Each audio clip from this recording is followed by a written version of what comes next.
Este es nuestro final de introducción a la teología.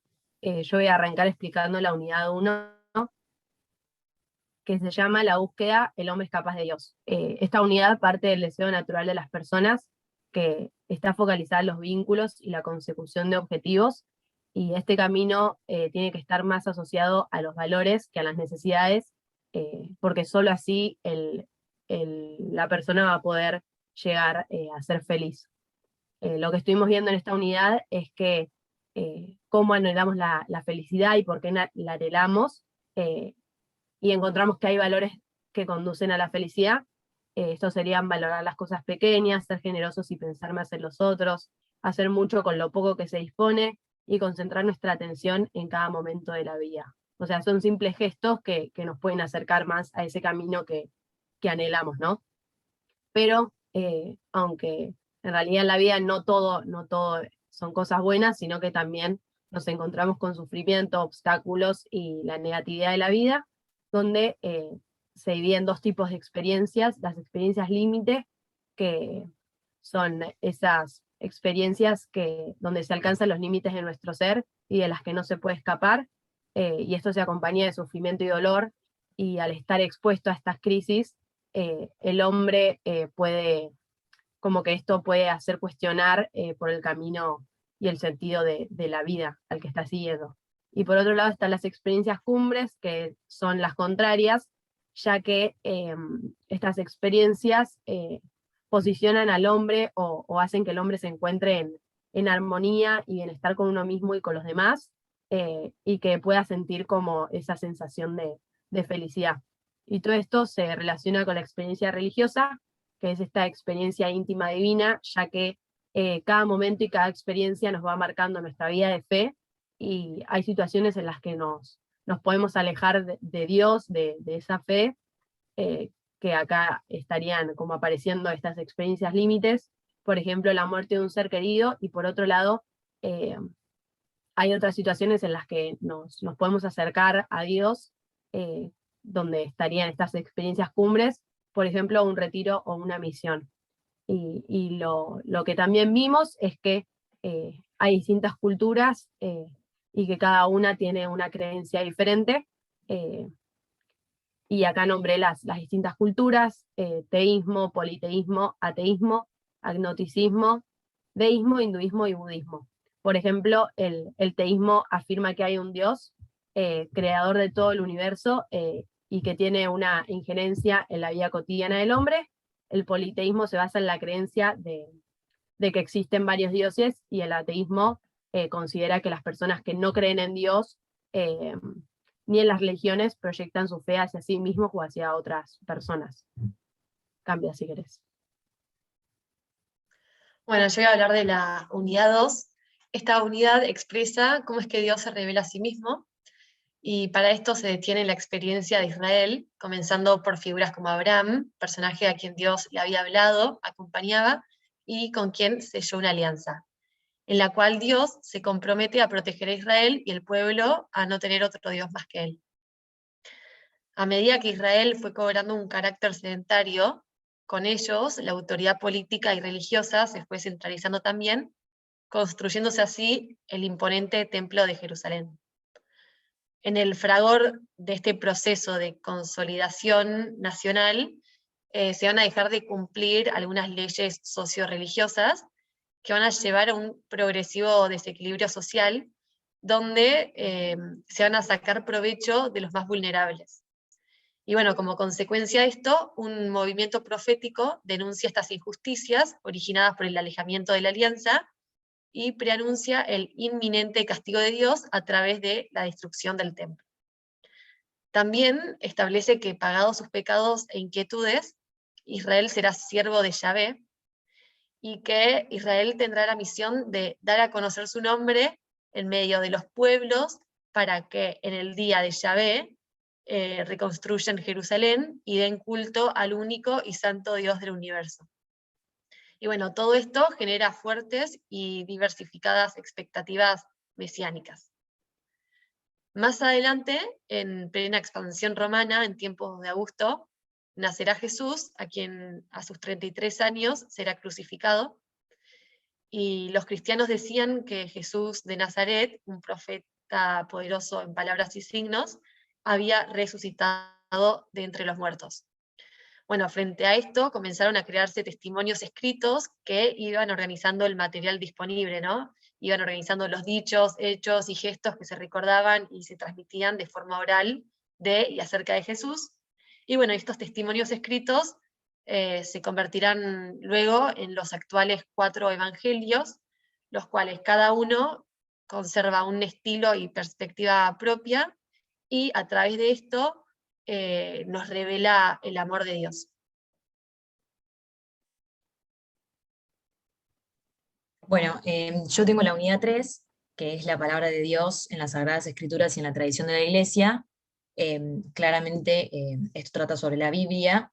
Es importante decir que es un conjunto de libros sagrados que se consideran palabra de Dios, por ser un producto de inspiración divina y un reflejo de la relación entre Dios y la humanidad. Pero también es conocida como Sagrada Escritura porque lo que se consigna por escrito en la Biblia está inspirado por el Espíritu Santo. La Biblia cuenta con 73 libros, está dividida en Antiguo Testamento y Nuevo Testamento, y originalmente fue escrita en hebreo, arameo y griego. Hoy en día es el libro que más tradiciones tiene de la historia. Pero la Biblia también es considerada divina revelación. ¿Por qué? Porque Dios se revela a sí mismo y también lo que hace es dar a conocer el misterio de su voluntad. Y a través de este misterio, los hombres, por medio de Cristo, tienen acceso al Padre en el Espíritu Santo. Y también se hacen consortes de la naturaleza divina. Pero mediante esta revelación, Dios habla a los hombres como amigos, movidos por su gran amor, y mora también con ellos, ¿no? Para poder invitarlos a la comunicación consigo mismos y con Dios, y poder recibirlos en su compañía. Eh, esta divina revelación lo que hace es que se manifiesta a través del Evangelio. Porque, ¿qué pasó? Cristo pidió especialmente a los apóstoles que pudiesen comunicar a todos los hombres los dones divinos, ¿no?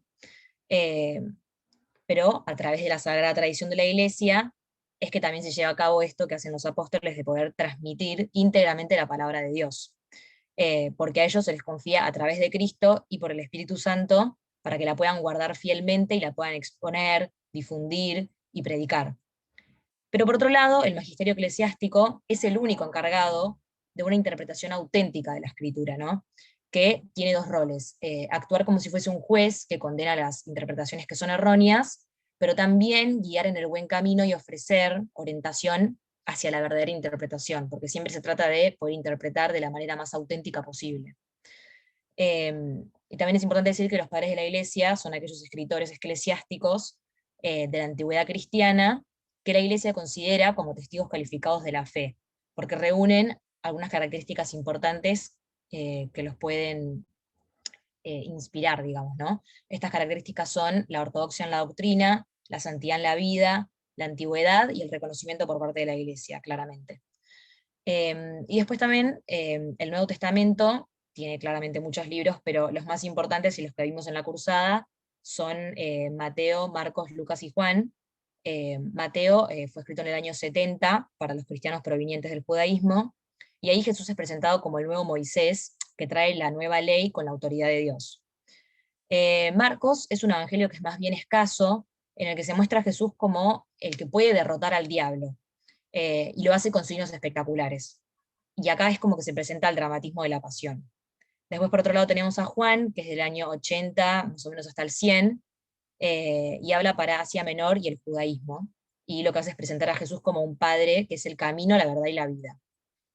Y Lucas y los Hechos de los Apóstoles son más o menos del año 80 también, es para los cristianos provenientes del paganismo, y acá aparece mucho el Espíritu Santo a diferencia de los demás, y a Jesús se lo presenta como un gran peregrino, y también presenta a Dios como un Padre misericordioso.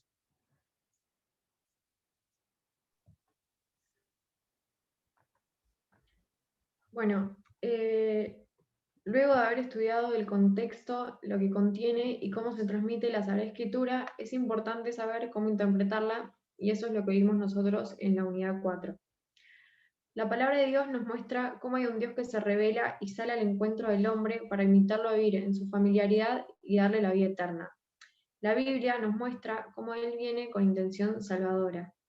Desde la riqueza espiritual, sapiencial y pastoral de la tradición, podemos interpretar la Sagrada Escritura de distintas maneras, y algunas de las que nosotros vimos son la lectura orante o lectio divina para provecho propio, que trata de leer la Biblia de una forma espiritual, que permite conocer a Jesús desde un lado mucho más cercano.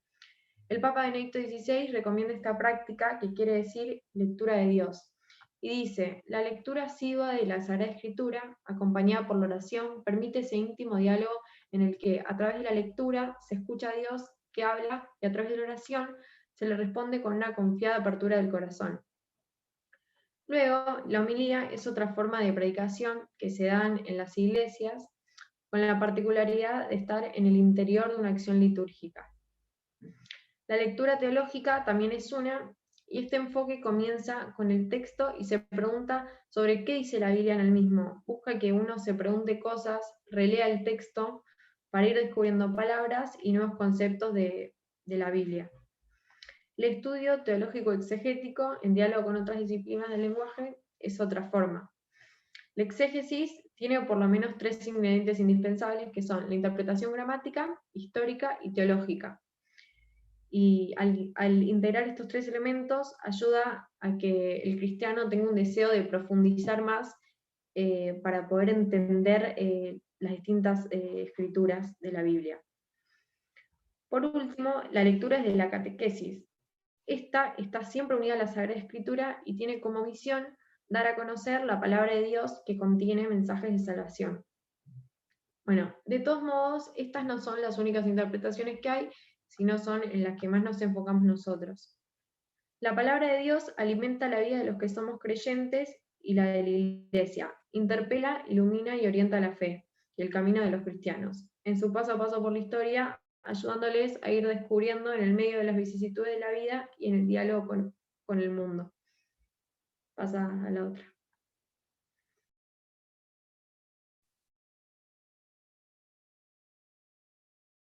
Dios que se revela y ofrece su gracia y hace posible respuesta de fe, esperanza y amor. Esta unidad explica cómo Dios, por su revelación y movido por el amor, invita a los hombres a comunicarse con Él y a recibirlo. La respuesta a esta invitación es la fe. Además menciona las virtudes teologales y cardinales, como estas permiten a los fieles realizar actos buenos y dar lo mejor de sí mismos. La fe, la esperanza, la caridad integran las virtudes teologales, las cuales se refieren directamente a Dios. Estas virtudes fundan y caracterizan el obrar cristiano y son infundadas por el propio Padre. Las virtudes cardinales son templanza, prudencia, justicia y fortaleza. Desempeñan un papel fundamental y todas las demás se agrupan en torno a ellos. También habla sobre las bienaventuranzas, que son el responder al deseo natural de la felicidad, el deseo de origen divino que el Padre ha puesto en el corazón de los hombres. Dios nos llama a su propia bienaventuranza. Esta vocación se dirige a cada uno personalmente.